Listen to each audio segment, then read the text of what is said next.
Well, I think I have to talk about my emotional situation a bit.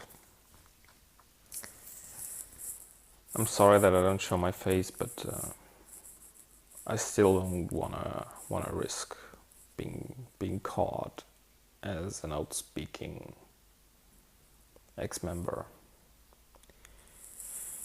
Yeah, but we've not been to a meeting for 6, 7, 8 months, something like that. I'm not 100% sure about that, and yeah, I mean the shunning begins when we stopped going to the meetings. Some of our friends gave us a call, dropped us a line, texted us to pretend interest, I would say. I had conversations with some of my probably former friends, and they all went along the same lines. No, that's not. Yeah, no. Almost all went along the same lines. I think there are two specific, or there are two lines of reason that I experienced. The one is a kind of cherry-picking faith system. We talk about certain doctrines and they said, oh, no, we don't believe that. We know that it's wrong. But if we take this and that and here and there, and then it makes sense. And people are so friendly. And I mean, at the end of the day, where else should we go? So they live a kind of cherry-picking Jehovah's Witness lifestyle. But honestly, the cherries are, from my point of view, the topping of shit, of dog shit, horse shit, I don't know, a huge pile of shit that you have to go through. And the other line is, paragraph 1 says, the governing body is always right. Paragraph 2 says, if at any point in time the governing body is not right, paragraph 1 applies. And that is extremely frustrating because I have not yet found a way to break through that, and probably I will never find a way. Why? Because people stop talking to us. I mean, they still say hello, we're not disfellowshipped yet. But we walked the dog a couple of days ago and we met a former friend, and there was a nice little chat about the weather and an event around here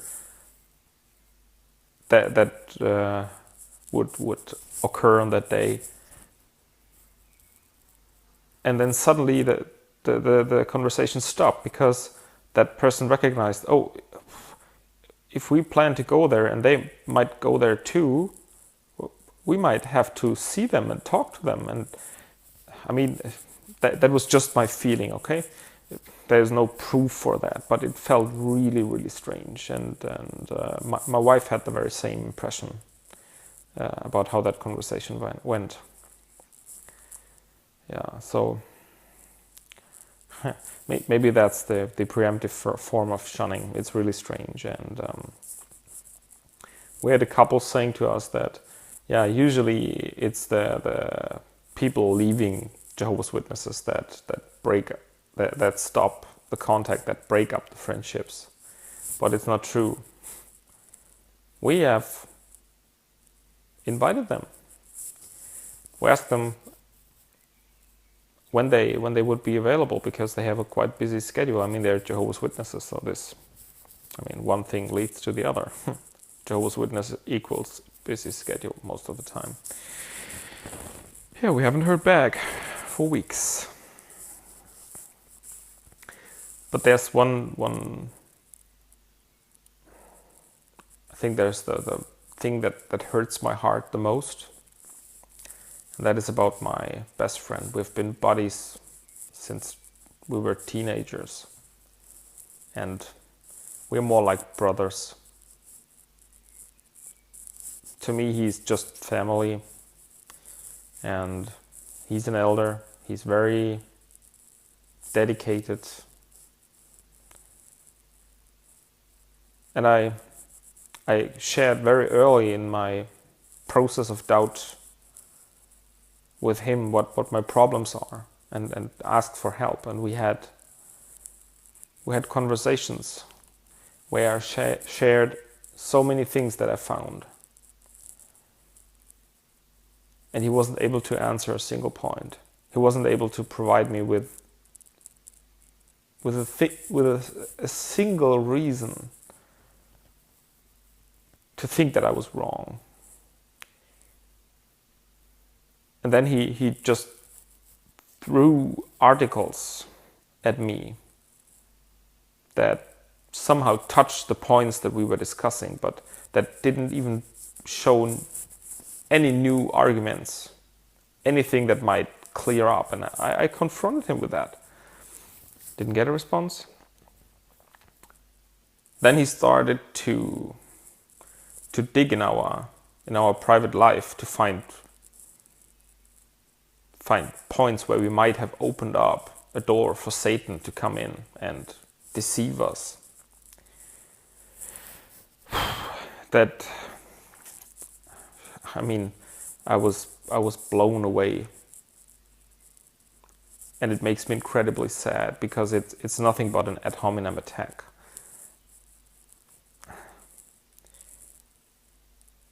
And the thing is, I cannot be angry with him at all because I know he's deceived. I know it. When you talk to people that are deceived, you recognize it, you can see it, and I see it with him all the time.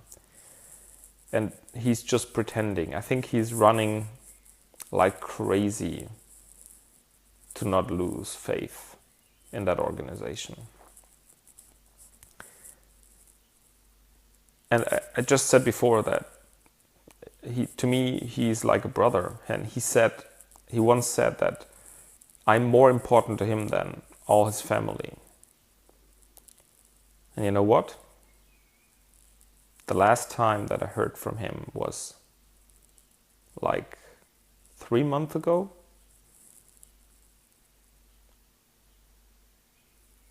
And I wrote to him. I mean, he asked, it was really strange. He asked for a call, and I wasn't able to make it because we had friends visiting us. Okay, I don't know if they are still friends. Anyways, we had visitors in our house, in our home, and I wasn't able to take the call. And I wrote to him, okay, maybe a couple of hours later, and then I said, okay, I would be ready now. Haven't heard back. And I asked him, okay, maybe tomorrow. Haven't heard back. 2 weeks ago, 3 weeks ago, I don't know. I wrote to him saying that he should take all the time he needs. I understand that he is in a difficult situation and it's hard for him to cope with that, and I understand that. And that he should take all the time he needs. And you know what feedback I received?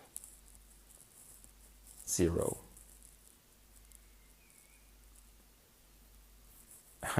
And that makes me want to cry. And I haven't cried in years. I don't know. I think I have the feeling that my emotions are buried so deep inside me because I was hurt so much in the past from that cult. But really that it finishes me off. I mean, that is so hurtful. I mean, couldn't he just, as out of respect of our friendship, write back and say, I appreciate your understanding and I will think about it, or please understand that I cannot write back to you. Something like that. No, he can't. And I'm not disfellowshipped, you know? What's the reason for that? I just don't get it. It's so hurting.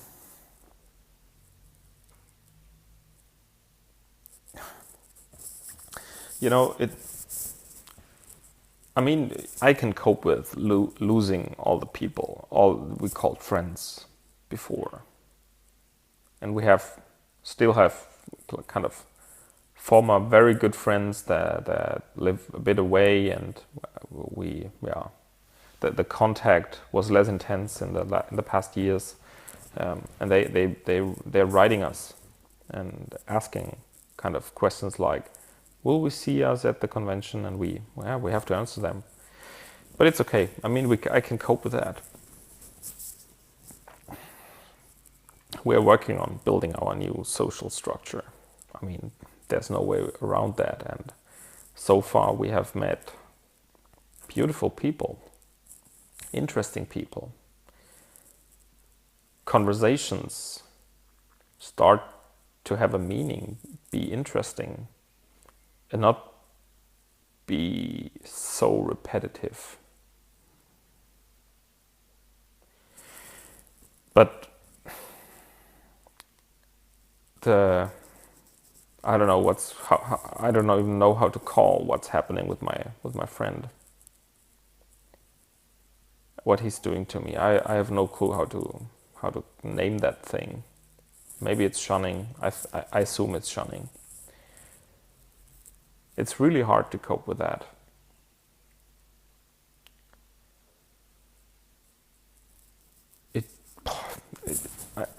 I don't know what to say.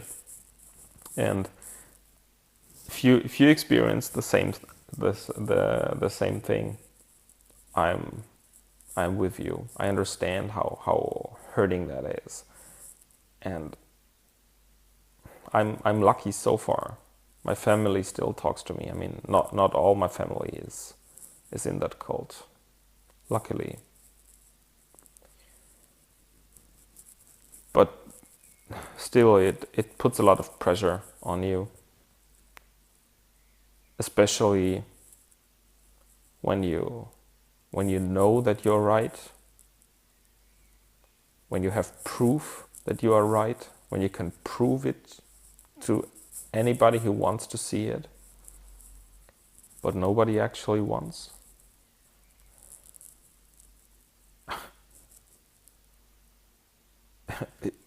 It is like your friends and family sitting in a pot of boiling water, and you having the thermometer in your hand and can show them that the water is boiling. But they say, no, it's nice and warm. Let us sit here. We don't want to get out. Please stop showing me that stuff.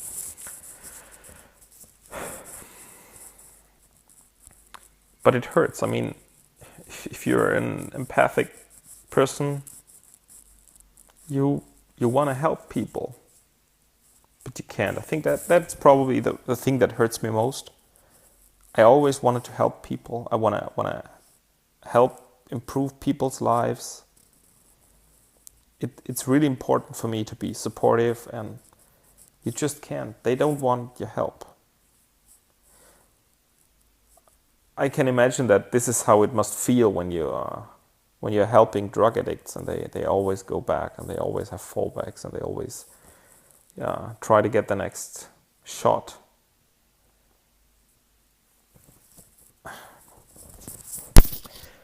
Anyways, it's very, very painful, and my wife and I, we decided to seek help to cope with that, with these emotions, to understand, and we will see a psychologist.